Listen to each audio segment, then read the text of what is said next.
get towed from Mississauga. That was $250. The guy was looking for $350, and I was there. Are you out of your mind? You tell me the price and this and that. And I go, buddy, see the cell phone? You interrupted me up front. Directory assistance 411. Looking for the nearest Canadian Tire that I can take a bus to and buy the parts. And I said, I don't care. I'll change up the pulley and the belt here right on the side. It's on an off-ramp, so it was off the highway. I says, I'll do it right here and now. I don't give a crap if you're going to be like that. I says, I'm going to take the GO train to Union Station and the GO bus home and do it tomorrow morning. And anyways, he finally relented, came to his common senses. He says, but I got expenses, he goes. I go, I know exactly what you got, and this is why I'm offering the $250. So we finally agreed, and I must say, it was a long tow for him, but got me home okay.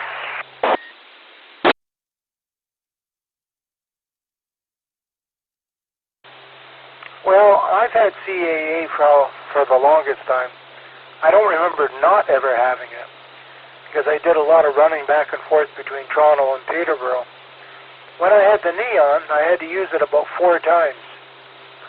And once with the Buick, when I left my radio on, forgot to set, I still haven't done it on my new radio. There, I just reminded myself. The timeout timer at 30 minutes, so that if I forget to shut the radio off, it automatically shuts itself off in 30 minutes if I leave it on. Anyways, I did that on the coldest day in winter and blew a battery a couple of years ago, and had to get a tow and a boost and what have you.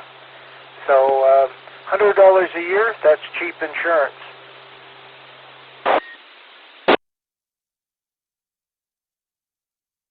Wait, I gave CAA to my daughter.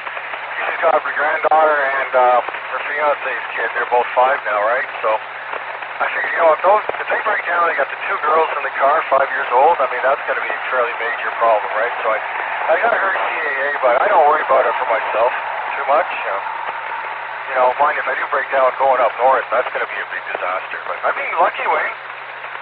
But then, driving better vehicles of late, right? I'll tell you, I was looking at the Dodge Journey before I bought this vehicle, and I tell you, Wayne, the price was right, was very affordable, and I got to I started looking them up online, and I got the reliability, and I feel bad for Dodge. Gosh, the online articles made it very clear.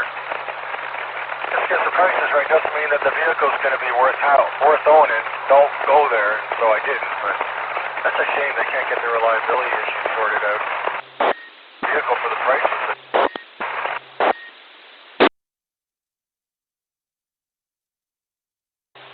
Well, when I bought my vehicle, all the reviews for all those type of cars, it outdid the Lincoln, it outdid the Cadillac, it outdid all the top line cars of the year at the time.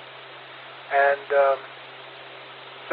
and my father had a Buick, a better model than mine. I'm trying to think of the name. Park Avenue. He had a Park Avenue. Beautiful car. Never had any problems.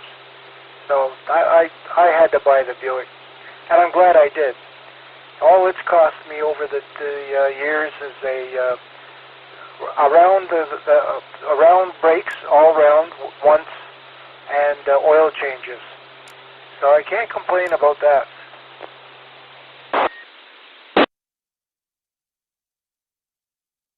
I like the Buick. It was one of the ones that wasn't on my list because of the practicality issue. CH Tower.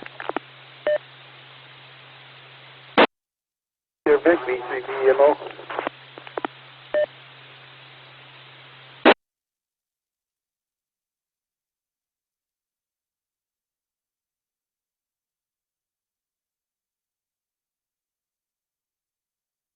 CVMO mobile car.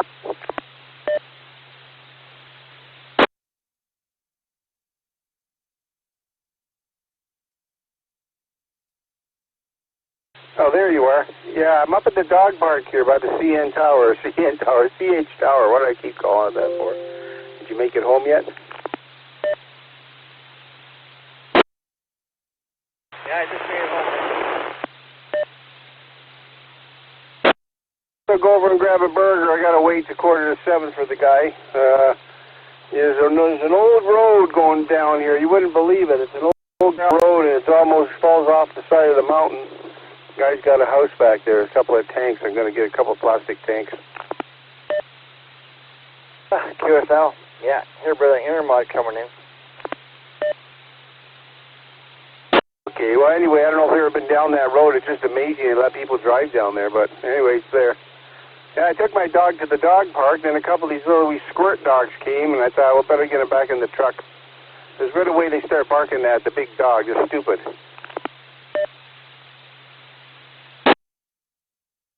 Yeah, I know.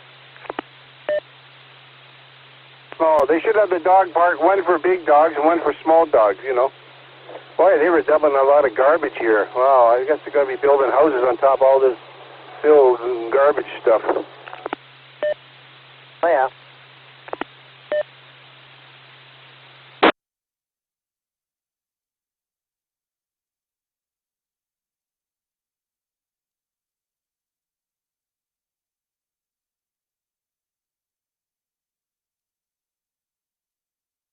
All sold out. All the houses they have now are sold out, and people just can't wait to buy more on top of the dump here. I know, eh?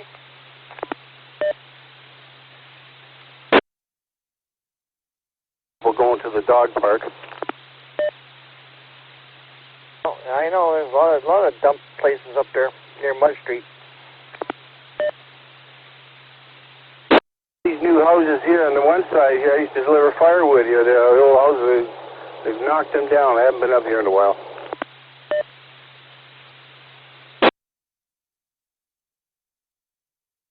Yeah, I see my cat looking in the window at me. Did you get your truck all fixed up the right way you wanted it?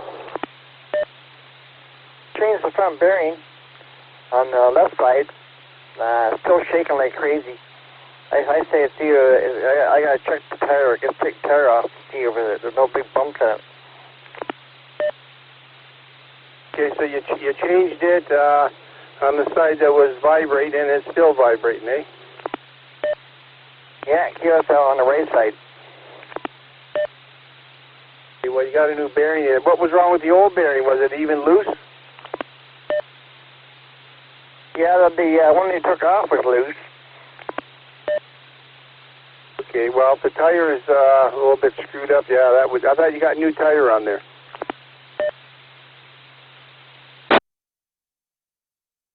The tires that run the truck, they were okay till the bearing went. Did you get a new tire on that side, or what side was the new tire on? The truck came with 4 brand new tires on it.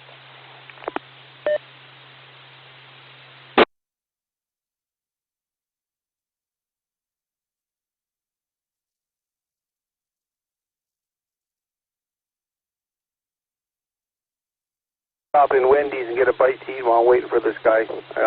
Your friend might not be home anyway. Like you said, he might not even be home.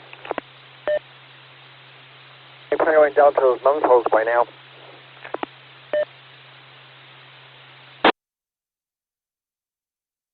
Do Wendy's drive-thru and grab a couple. That's it. I don't want any coffee. I guess I can get coffee at Wendy's drive-thru, can I? He should be able to.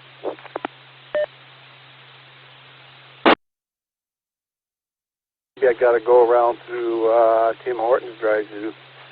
I don't know. Well, we'll see. People are blocking you off here. Oh, I see. What do you mean? Oh, there's 2 drive-thrus here. Okay. I'll tell you.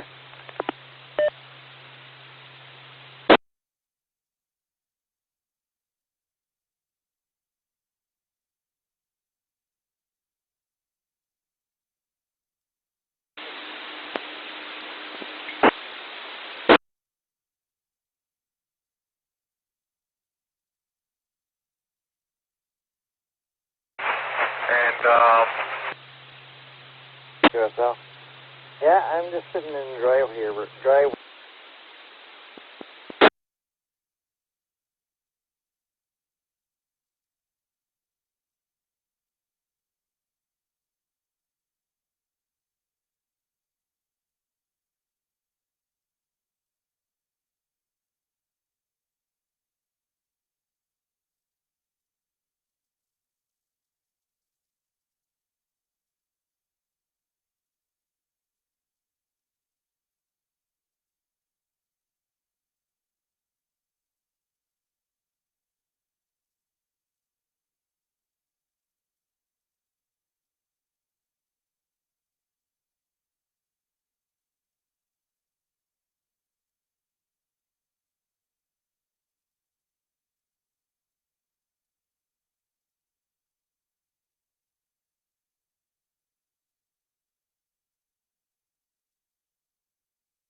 well, not even new houses. I mean, buying a house in Toronto, Toronto proper, for $500,000 for a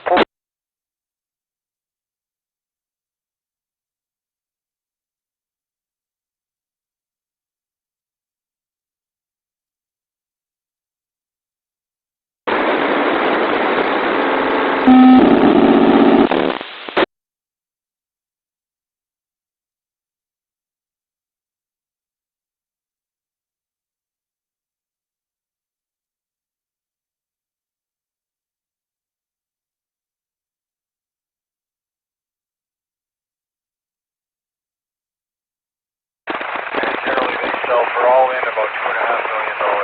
I don't get where the money's coming from, seriously.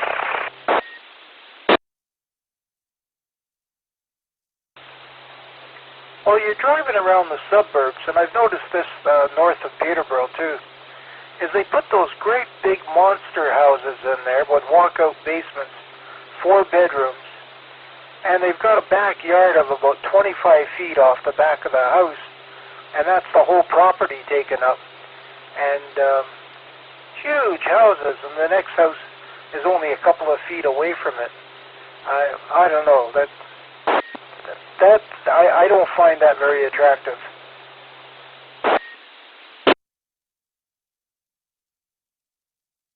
There, Wayne, good gosh, just think of the cost. So, let's just assume you were able to pay for it outright too, so sheer luck or clever business decisions or business savvy. But the property taxes and the bills, just those, holy smokes. I see a house like that, you're paying in Peterborough even probably $10,000 or $12,000 property tax. Then there's all of the electricity and heating and all that other stuff. Man, talk about it's nice you have a big house, but you can't afford to go out or do anything, right?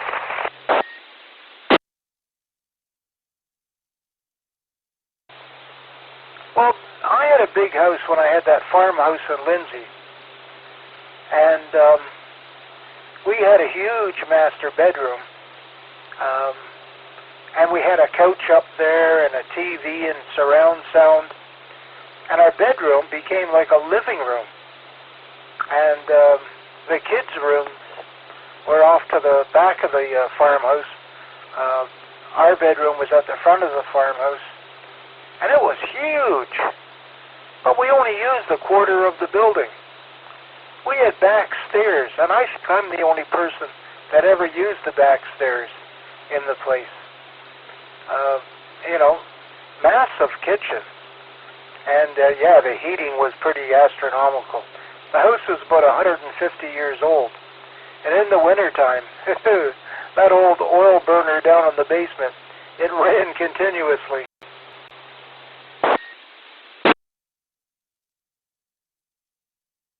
Well, that's scary, Wayne.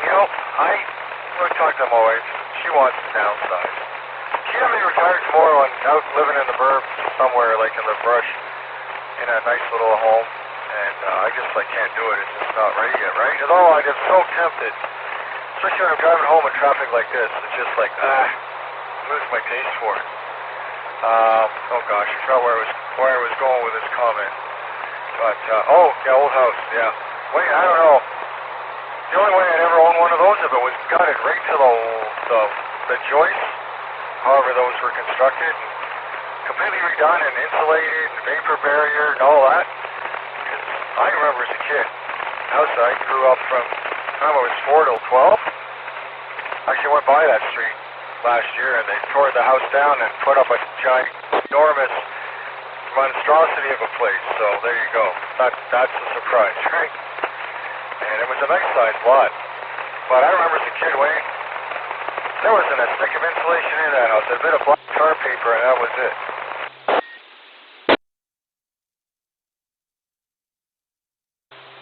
Yeah, a friend of mine bought a small house north of Peterborough. It was a 2-bedroom, and I guess originally it was probably built like a cottage. Then they retired and added on and stuff like that. It was a bungalow, and he stripped it right down, put 2x4s on the inside walls, spray foamed 2 inches all the outside walls to seal the house. And then he put insulation on the 8, because the walls now were 8 inches thick. Beautiful sills all throughout the house. It shrunk the rooms a couple of inches, but you didn't really notice that. And you've never seen such a toasty, warm house. They had to install a special R2000 style furnace, because otherwise they'd suffocate in there. They had it sealed so well.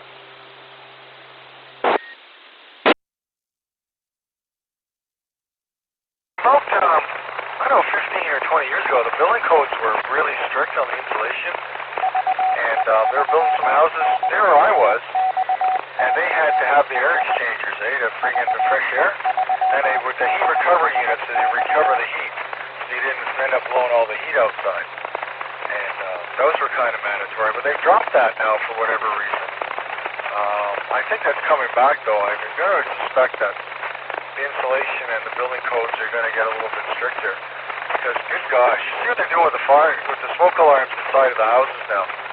That's incredible. Like, we don't mind. It's a lot of extra work, but gosh, it's a huge added expense.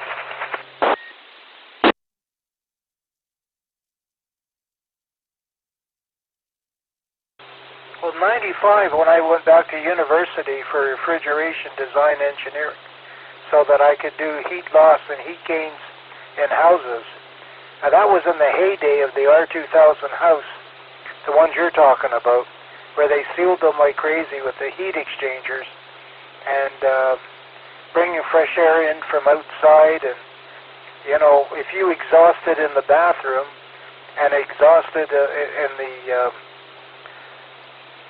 kitchen, basically, if you weren't careful, you could have a negative airflow in the house. So they had to have those air exchangers in the basement to bring air in. And yeah, they were, I liked that system, but you'd really have to be on top of your filters and everything else and keep it, maintaining it so it'd be healthy in the house.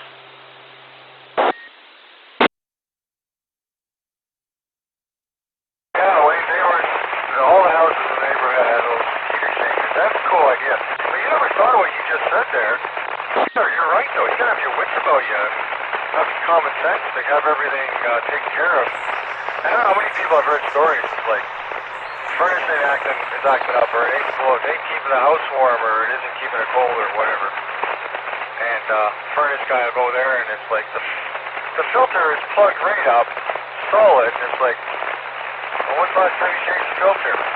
Oh, am I supposed to change the filter? Oh, I didn't know that. 20 years later, they can't figure out why the furnace ain't running anymore.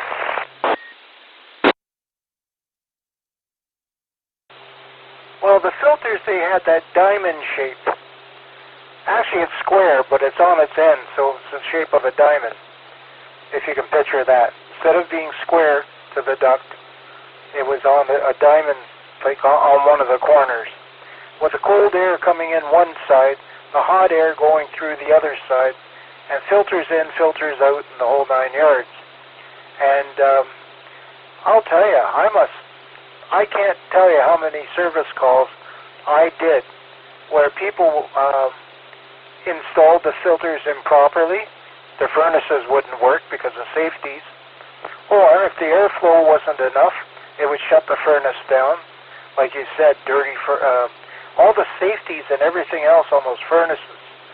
I did a lot of service calls where all I did was change filters or install the filter properly, because they put it in backwards or upside down or whatever. Now inquiring. Code 130. Well, you know, I've had some trouble in the past with some furnace and the hot water heater. What it was the hot water tank. 19 years ago, those are easy enough fix. If you can find somebody who will sell you one, they don't like my electrical license when I go buy HVAC parts. 9 times out of 10, they catch that right away. And anyways, I just managed to convince them, like, play this electrical part. I'm not asking you to sell me a gas valve. And I found the pressure switch, Wayne, they're so sensitive yeah, it detects that the blower's running because of the pressure differential. But it further on, it's so sensitive that if, even though the blower's running, if there's not airflow through the exhaust to the outside, then there's less of a pressure drop than there should be, and it won't click over either. So they've got it figured out, much to my chagrin, because it's very sensitive.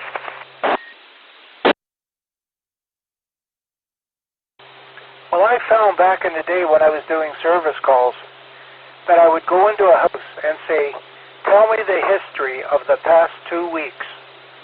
What have you done in the past 2 weeks? And 9 out of 10 times, they'll tell me what they did to shut the system down. I went into a house and they swore up and down, we didn't touch the furnace, we don't go near it, blah, blah, blah, we're afraid of it. Furnace wouldn't turn on. I said, well, tell me, what has changed? Well, they put a great big heavy bookcase over top of the return air.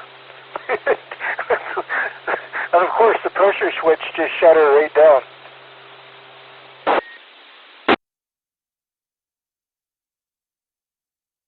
That's a really smart approach, eh? What have you done? What's happened in the last 2 weeks?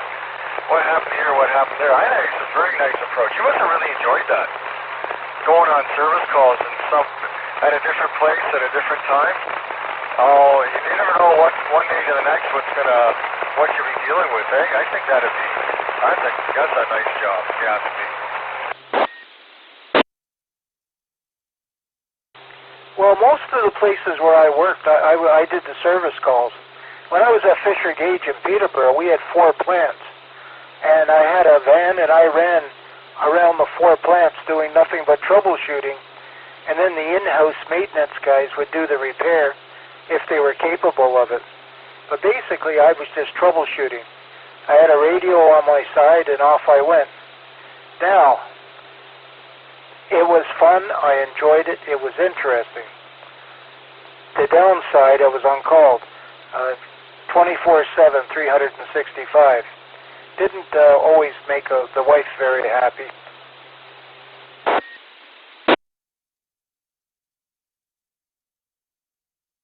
Okay, yeah, we got 1 serviceman. We actually got 2 servicemen.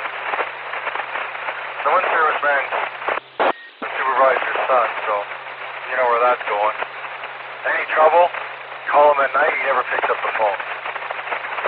The boss called him one time for some problem and he couldn't get a hold of him, so he got a hold of the other service guy who always picks up the phone and is extremely reliable and very, very competent serviceman. He's really good. And I heard him say to the one guy, if I ever pick up that phone again, and you offer me a stupid lame excuse like you offered me for the reason why you weren't home, I'm taking the truck off you and you can drive to your service calls.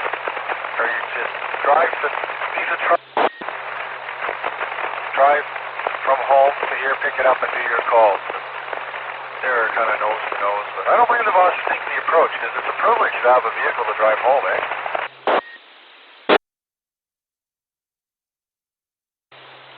Well, my claim to came to, can't even say it now, claim to fame was how many Christmas Eves I spent on a roof with a rooftop unit getting it up and running because an alarm went off at work because the temperature dropped in a zone.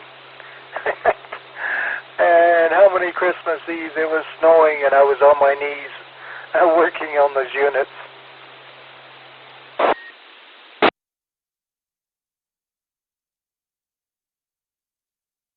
I can say to that is, hey, the ladies like the paychecks the first few times it happens. They're willing to forget. But after a couple times, well, you know, the novelty sure wears off of that pretty fast. Been having quite a bit of rain, so that'll set the humidity up. Go ahead.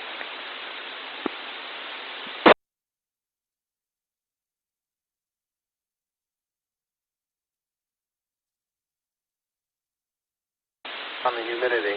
They're calling for some humidity over the weekend, actually for Memorial Day, for the holiday. They're calling for a very humid day.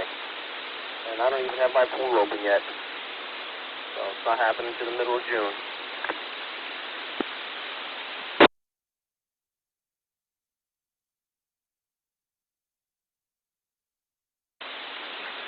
I'll be glad when we get out of this spring tornado season. That I don't like. And the winds, the thunderstorms and all that. We've been getting pounded at night for the thunderstorms. Go ahead.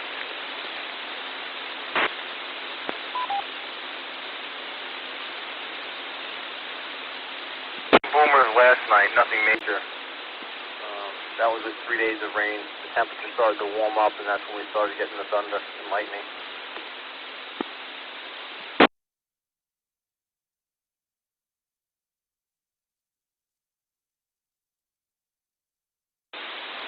Okay, real good.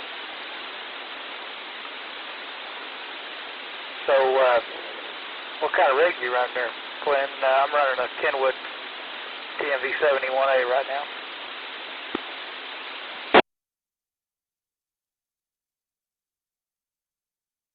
Stuff up a Bofang. I had a Kenwood 733A for the longest time, and I got out of the hobby for about 9 years, and just got back into it recently. And I just wanted to get myself a cheap kick-around portable.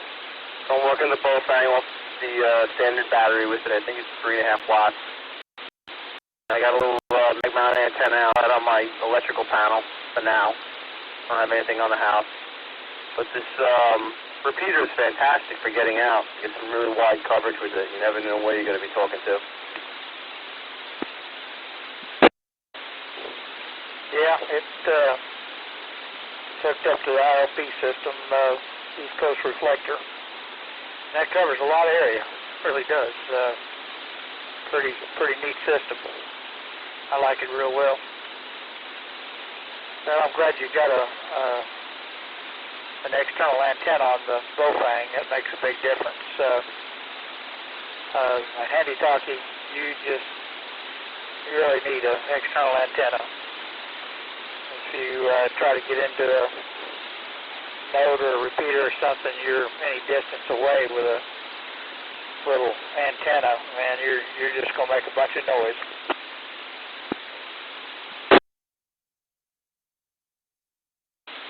I still have the 733A. I think the finals are burnt out on it. I have to get it checked out. I really like the radio. It was a great, it was my first radio. It's got some sentimental value to me, so once I find someone that can fix it, I'll get it over to them.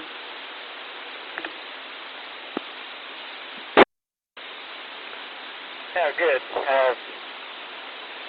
You might be able to send it to Kenwood. That's something to check into, and they might be able to fix it for you pretty reasonable. It's usually a good option.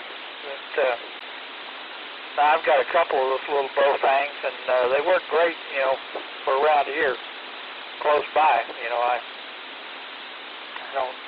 don't try to get into IRLP unless I'm close to my node. But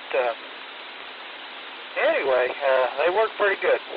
For $20-25 radio, you can't beat it. Go ahead.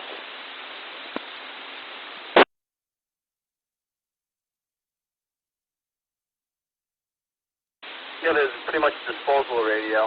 Gets wet, gets destroyed, replaceable for relatively inexpensive.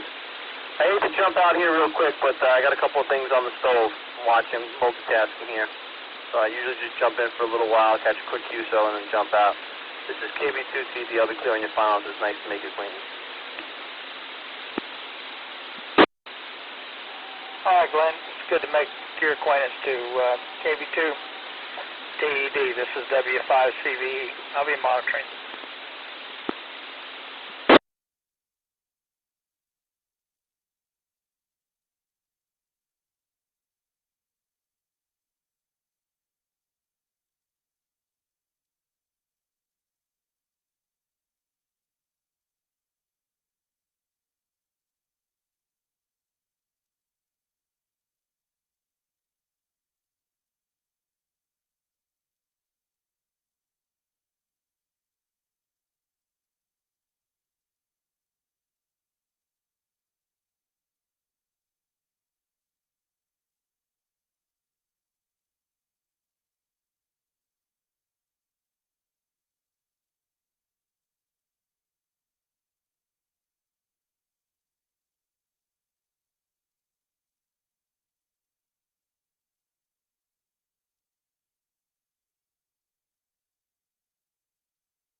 day's work, and nobody bothered me, and I did enjoy that. Roger that. I went.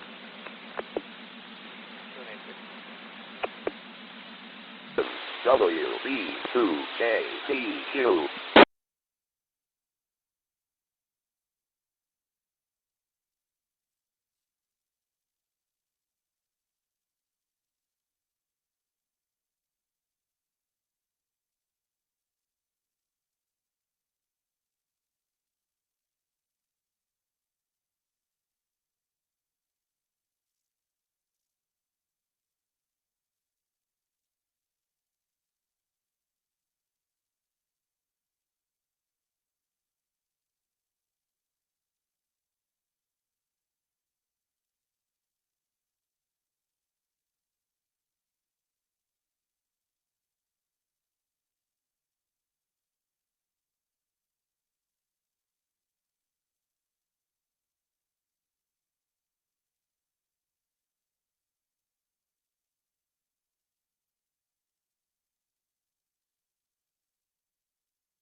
Problem is going to be you trying to get something over in your file.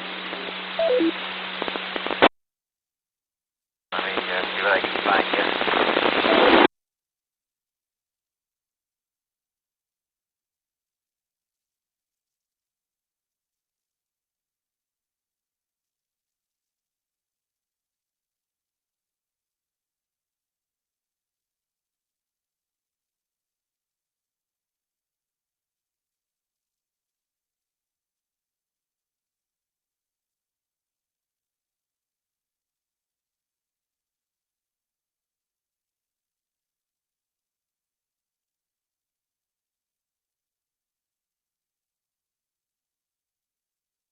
Got it fall.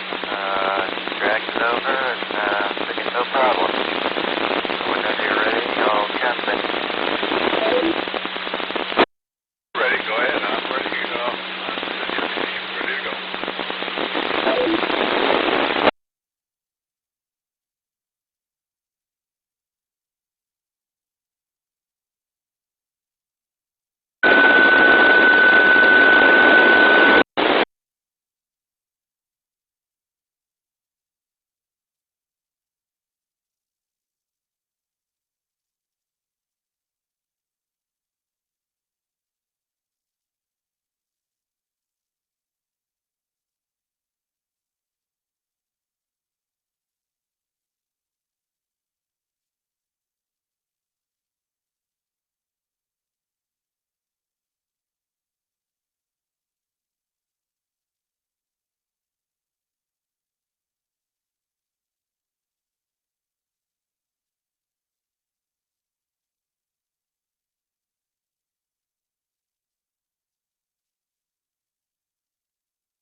Unassigned about halfway through the message, although I had, interesting, I had the FL message you had.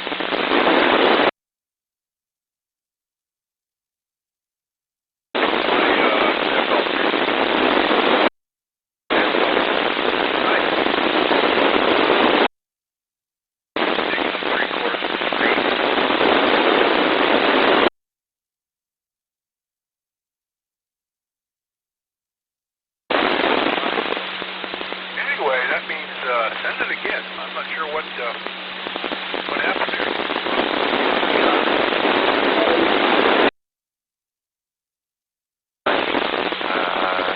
11 block. N3CK.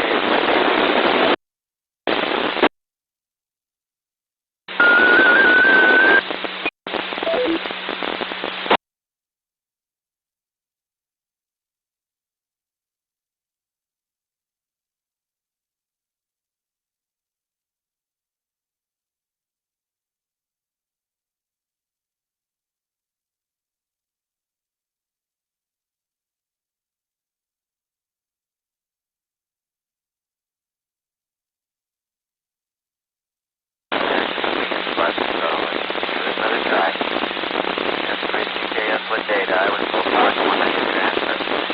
So it's 3CK.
Message. First time I ever saw it. This file transfer is aborted.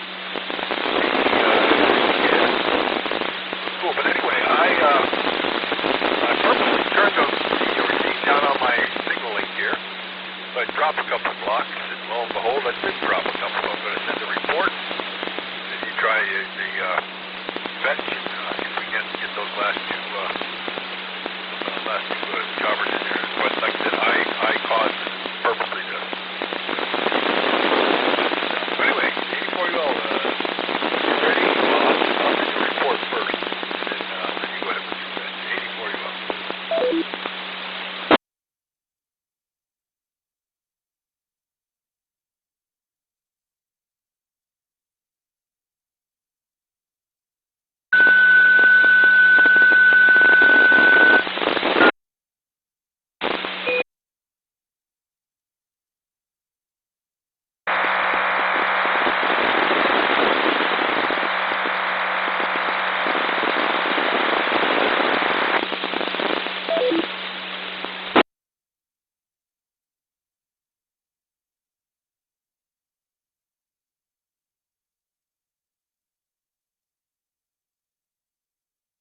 I got it.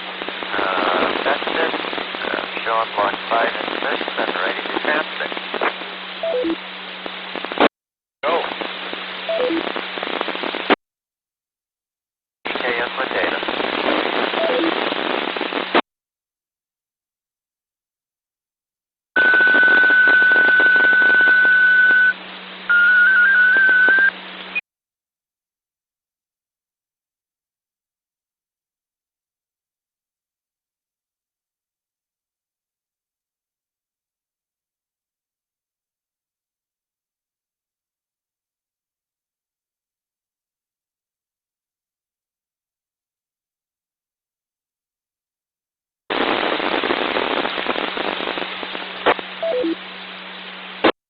Alrighty, perfectamundo. Worked like a champ. Well, maybe I finally got all the bugs worked out of this, I hope. Just in time for storm season and the sets that we have.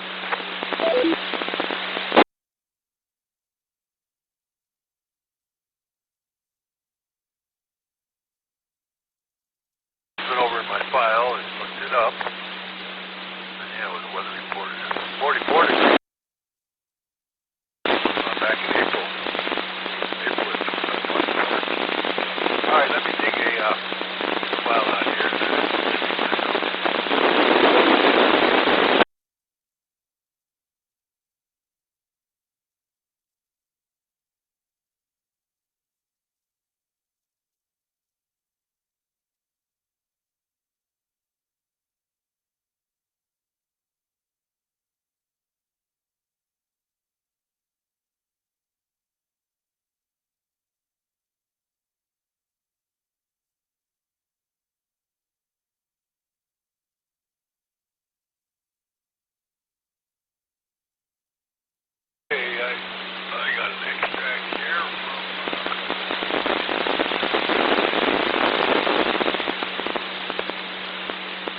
Your choice of 2 mains and 2 desserts. Share the night and make it a double date with friends or another couple. And bring your own Ontario VQA wine, and there's no corkage fee. Borealis Date Night.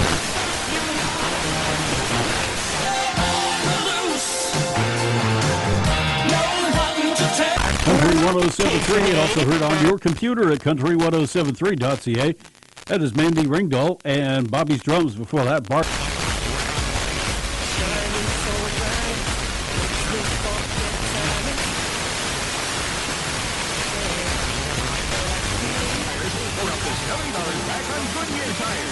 Always save at Mavis Discount Tire. Find a store near you at MavisTire.com and come in today.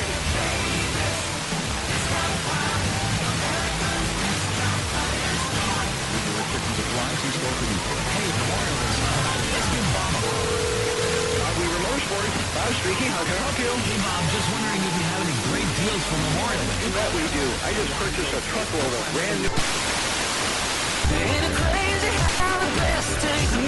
Of wine per week. 70s.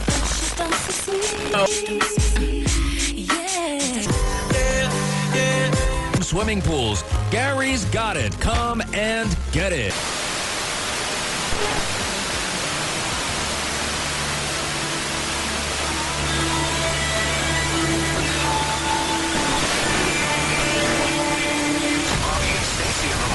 Before you head to bed tonight, take it all off. Sleeping naked is good for you. Regulate the temperature.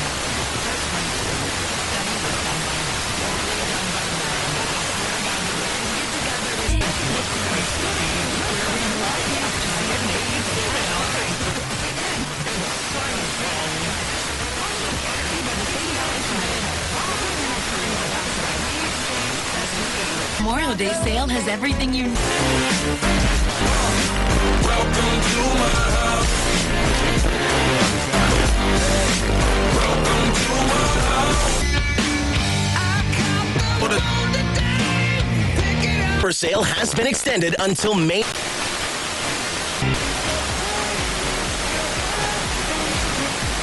Ciao for now. There must be something in the wild. Utility Vehicle of the Year.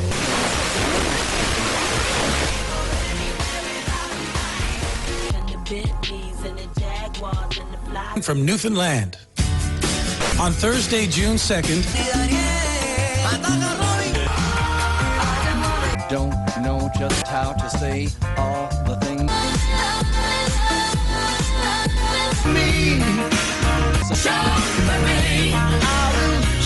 And they're still swarmed on the back of this Mitsubishi. Yeah.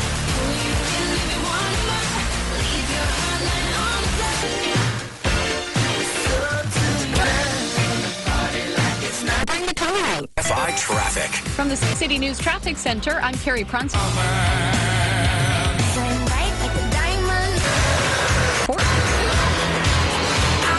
Memory, especially when it comes to things like movie quotes and... It's free in your app store for iPhone and Android. London's best. Nowhere to hide. I can't believe It's just as bad in our...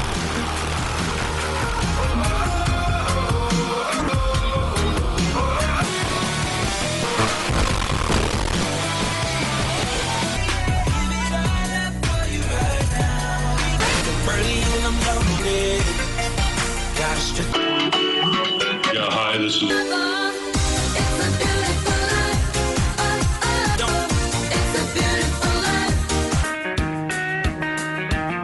Visit Ontario. It drops. Ooh, I can't take my eyes off of it.